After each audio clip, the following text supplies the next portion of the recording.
I consider myself a fairly big fan of the Ghost in the Shell franchise. I mean, I may not know every single tiny little thing, all the technical details, and I'm not exactly what you would call the biggest, most hardcore fan, but I am very familiar with the franchise. Like many others in my generation, my introduction to Ghost in the Shell was the 1995 film, which needs no introduction. It's a classic, watch it. But between that and its direct sequel, Innocence, both directed by Mamoru Oshii, I like Innocence the best, and of all the franchise, Innocence is my absolute favorite. Which isn't to say I don't like the other animes in it. For instance, I love the first season of Standalone Complex.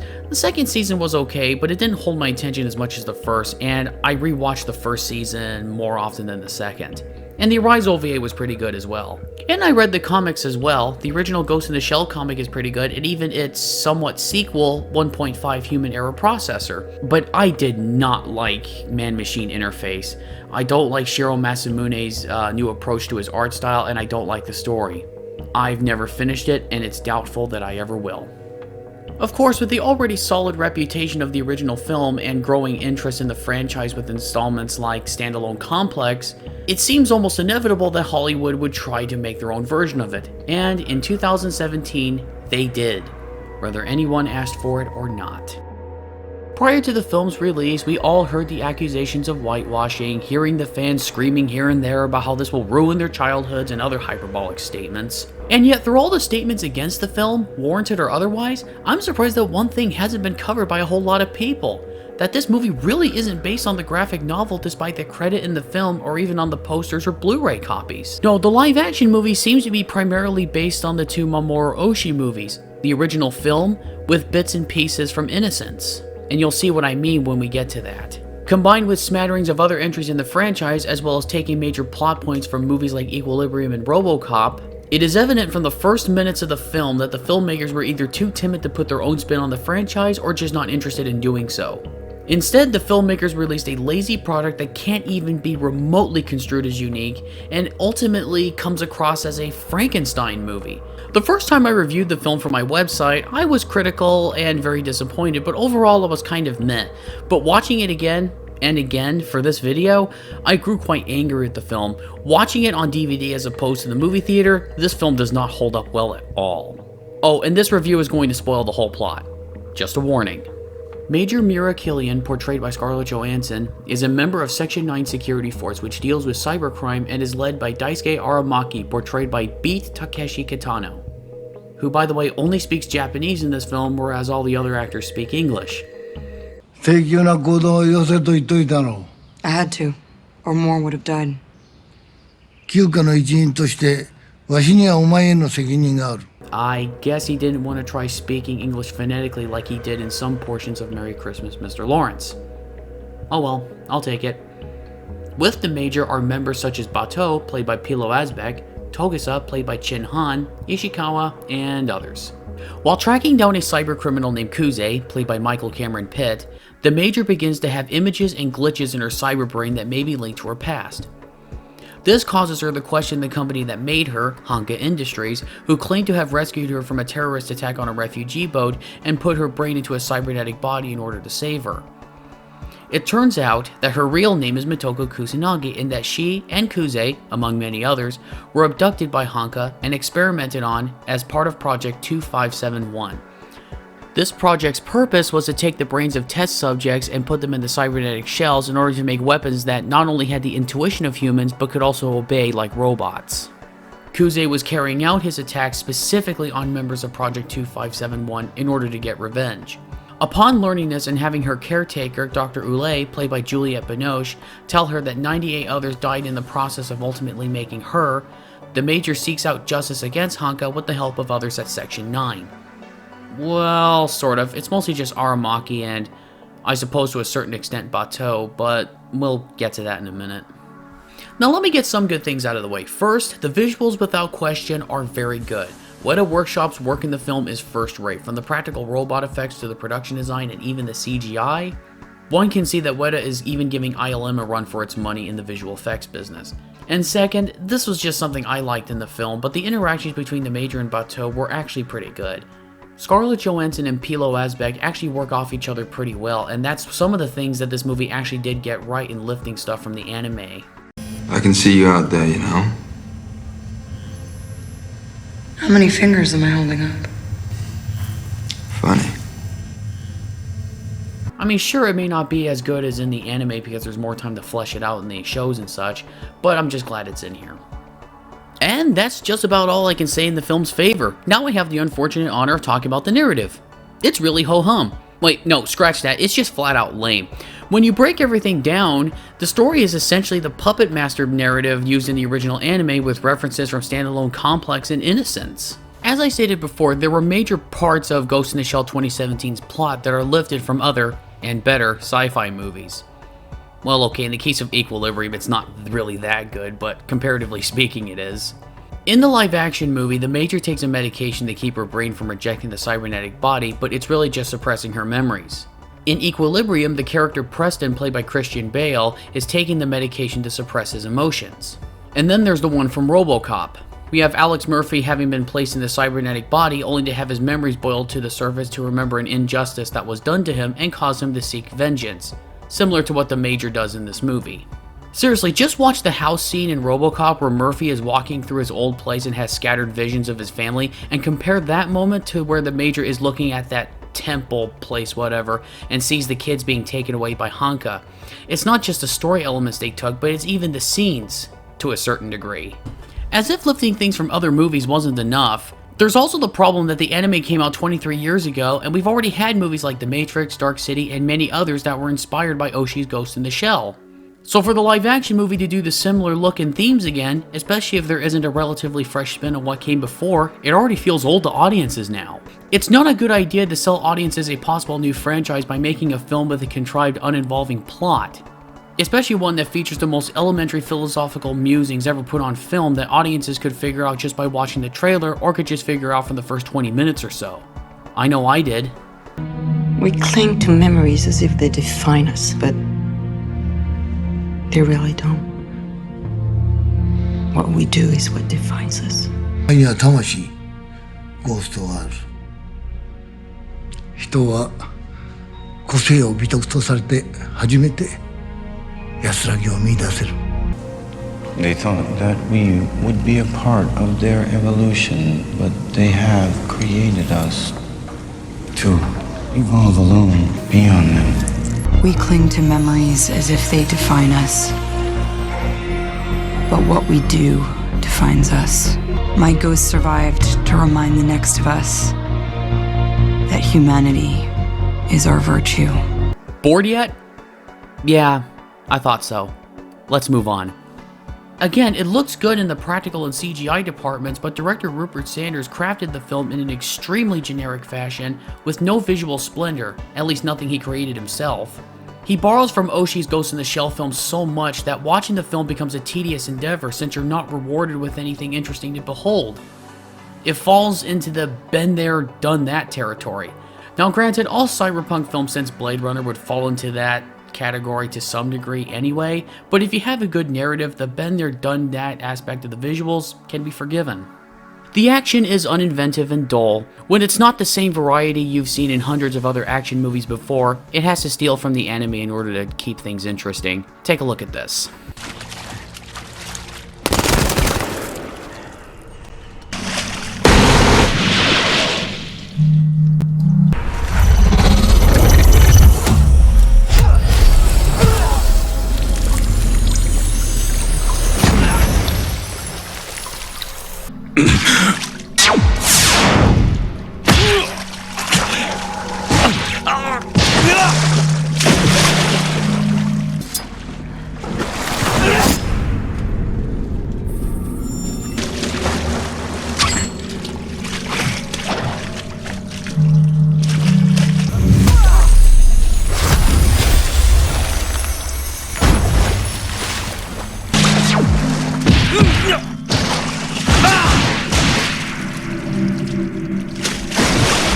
Yeah, this happens a lot in the movie. The problem is not just limited to the story or lack of true visual splendor, but it's also linked to all the fan service.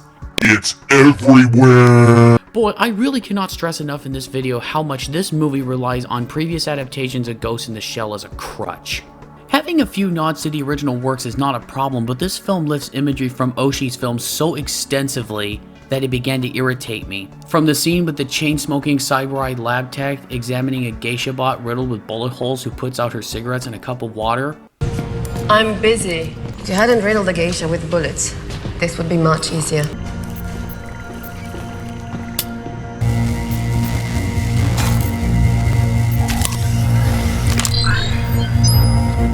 If I told you once, I told you 1,000 times I'm not doing a cooperative examination. Keep pestering me and I'll have you taken into custody.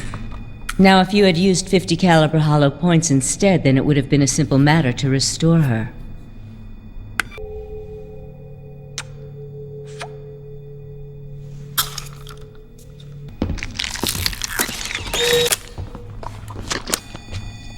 To Bato owning a basset hound.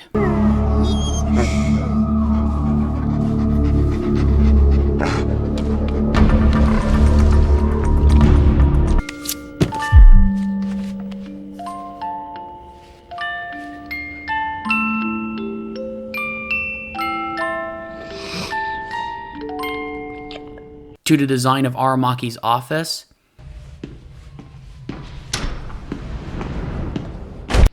休暇の一員としてわしにはお前への責任がある。個性を美徳とされて初めて安らぎを見出せる。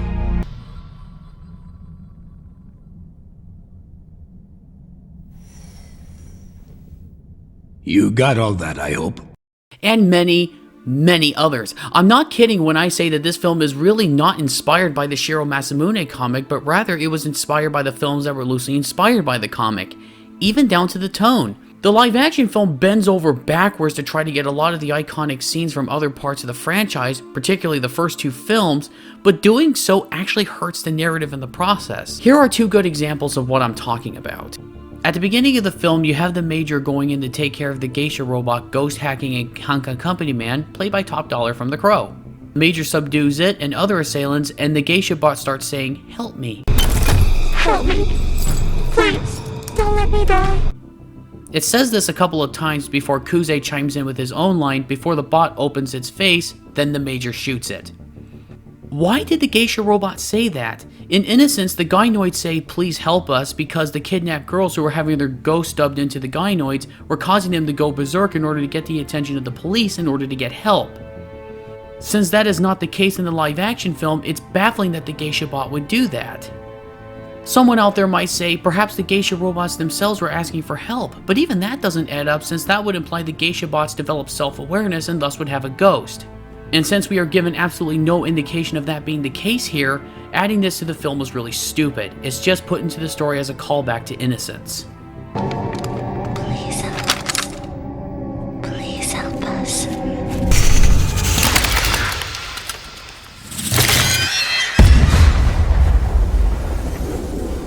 Now this next example is even dumber, and will take a little bit to explain. Kuze ghost hacks two garbage men in order to attack Dr. Ule as she was part of Project 2571. Section 9 gets there to render assistance, which leads to one of the garbage men running away and using some thermoptic camo to hide himself. The Major captures him and they interrogate him. You don't have a child. You don't have a wife. You live alone. It's just you. What? No. Walk into your apartment, there's nobody there. No. You've lived there for 10 years by yourself. No. Boy, that sounds familiar, doesn't it? I've been to your home. It's a bachelor's apartment. No one's there. I checked the records. You've been living there over 10 years. The truth is, you've never had a wife or kid. Oh, and also this? What's the difference, huh? Fantasy, reality, dreams, memories. It's all the same. Just noise. That's all it is.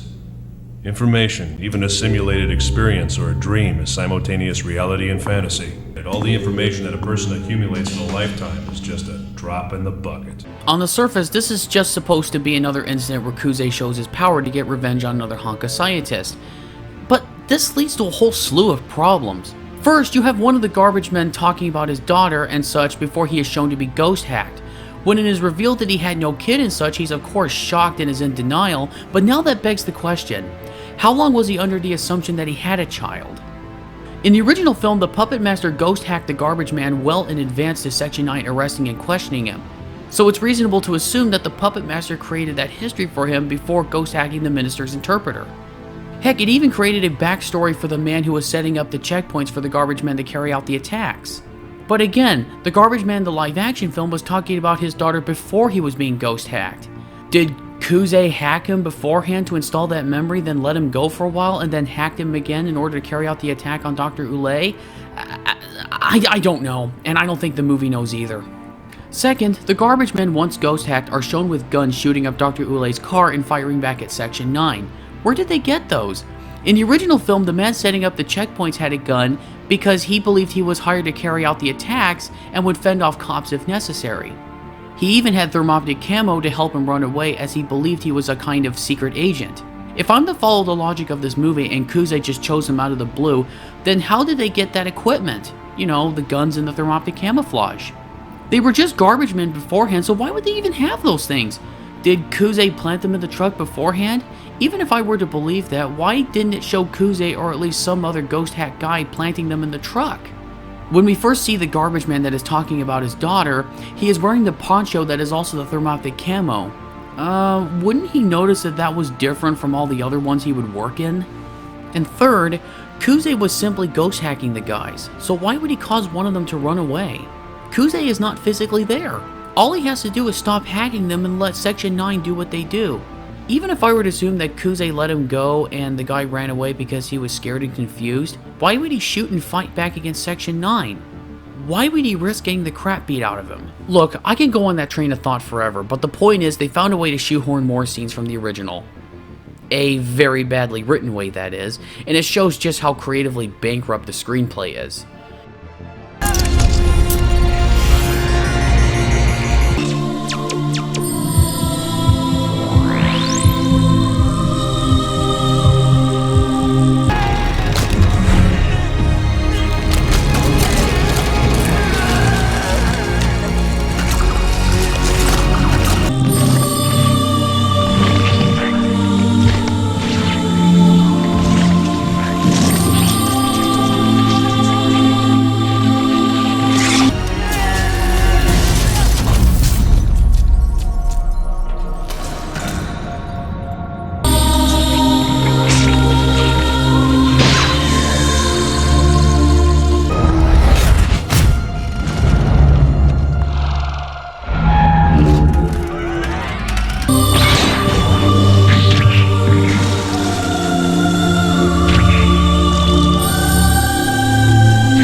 Performances from the actors involved are... I guess they're okay for the most part. Scarlett Johansson's Major gets the job done, but her performance does badly lack the flashes of personality that the voice actors in virtually all the animated incarnations, Japanese or English dubbed, have given her. Pete Takeshi looks the part as Aramaki, but he isn't really given much to do. Well, except for this scene. This was pretty cool.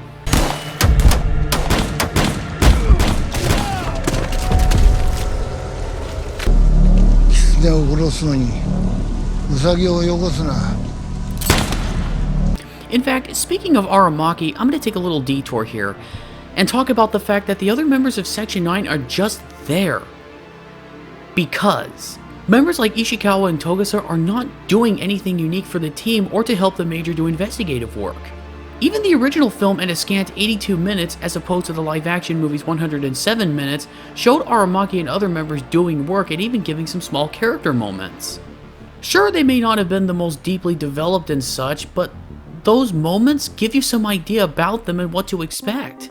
Having a story be about the Major and where she comes from isn't necessarily the problem, but it comes at the expense of the rest of the Section 9 members. If they needed to take inspiration for something, they could have taken some from the Arise OVA, where we see Kusanagi doing other things before she and the rest of the team are recruited. That way we can get to know the team a little bit better and all that jazz. But no, the live action movie is focused entirely on the Major, and her origin is really lame. They did the cliche where she is the first of her kind and that makes her special. I don't know, I thought it was her skills as a hacker and being an effective leader that made her so special, but whatever. This guy's even wearing some kind of thermoptics. Keep on his tail. I'll come around from the top. Tokusa, if you're still alive, get off your ass and arrest those garbage men. Affirmative. Remember what I was saying at the beginning when I said really only Aramaki and Batou help the Major out at the end? Well, I was kind of wrong. Only Aramaki does anything of any real use. Batou is regulated to being just as useless as the rest of the team. More missed opportunities because do you guys remember when Batou helped take down the tank in the original film? Yeah, we don't get anything like that here. I'm not saying it has to be the same, but something like that would have been cool. Just saying. Okay, back to the performances. As far as live-action portrayals of the characters, the only real standout for me is Pilo Asbæk's Batou. He came off to me as having the most personality and really did fit the character well. He's more or less what I expected to see from the live-action version of Batou. Yeah, he's not Richard Epcar or Akio Otsuka, but he's fine. Juliette Binoche is way too good for this movie. She plays Dr. Ulay and becomes something of a motherly figure for the Major. Her performance comes off as one that she just does for a paycheck. She's a great actress, and I was kind of embarrassed seeing her in this film, especially when the script is on the same level of a Sci-Fi Channel original movie, and anyone who has seen movies like Three Colors Blue, The Unbearable Lightness of Being, or, you know what, I'll throw this in here, The English Patient, know that she has done much better. Michael Cameron Pitt's Kuze could have been interesting, but he wasn't given a lot of room to make an interesting character out of it. He's just a combination of the Puppet Master and Kuze for the standalone complex second season. Yeah, there's nothing to say about the villain. Cutter is the most cookie cutter villain you could ever ask for. They couldn't even do us the courtesy of making him a cartoonishly evil villain. They couldn't even give us a Ronnie Cox or even a Kurtwood Smith equivalent. That's a pity. Okay, let's get out of here. And now, finally, we come to the portion of this review where I get my remaining complaints and nitpicks out of the way. First, at the beginning of the film, we have the copy of the making of the Major's body from the original movie. But Kenji Kawai's theme is missing, and what they used doesn't seem to fit. Look, I understand that Clint Mansell probably wanted to write his own score, but I'm so used to having Kenji Kawai's theme there, I really missed it. But strangely enough, they put the theme at the end credits. Why not just use it at the beginning if you were going to use it in the first place? Oh, and speaking of the score for this live-action movie, it's not very inspired. It's not the worst I've heard, but I really miss what Kenji Kawai and Yoko Kanno brought to the parts of the franchise they've worked on respectively. Second, the project in this film is 2571. Really? Were you too afraid to use 2501? You lifted a ton of other things from the first film shamelessly, but not that? Okay. Third, how did the Major get to the point where she was able to take command so quickly? In the comic books and even in the standalone Complex TV series, it's implied that she's been around for a while and was already an expert hacker. And in the Arise OVA, she had some military experience under her belt before Aramaki sought her out. But in the live-action film, she's just put in charge of the team under Aramaki 1 year after she gets a new body because, well, oh wait, she was that way in the anime, so shut up! Fourth, the Major is on the run in the latter part of the story, so why would she go for a dive? Does hiding from the authorities give you free time to... Oh, wait a minute. It's just to add more imagery and dialogue from the anime. Ha ha ha. Very clever. Oh, wait a minute. She isn't using a floater to get back up to the surface. Why? Cybernetic bodies are very heavy. She would just sink to the bottom and that would be the end of the movie. Plus, Batou makes a point of this several times in the first movie and even in the second.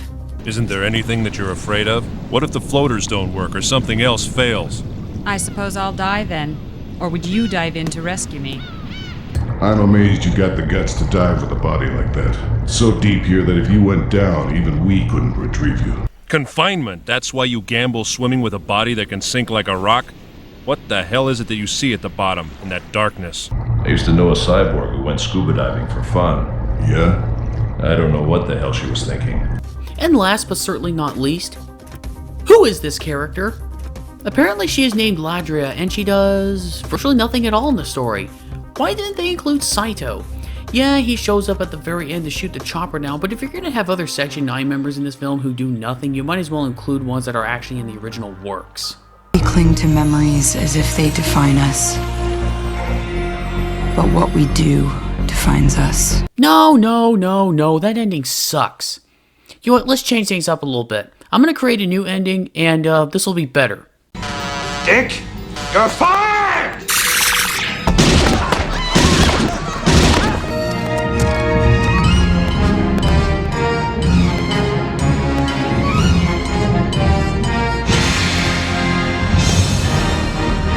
As much as I've beaten up on it, it's not quite as bad as it could have been given the track record of terrible adaptations of animated shows or movies, or even comic books such as Dragon Ball Evolution, Fist of the North Star, or even The Last Airbender.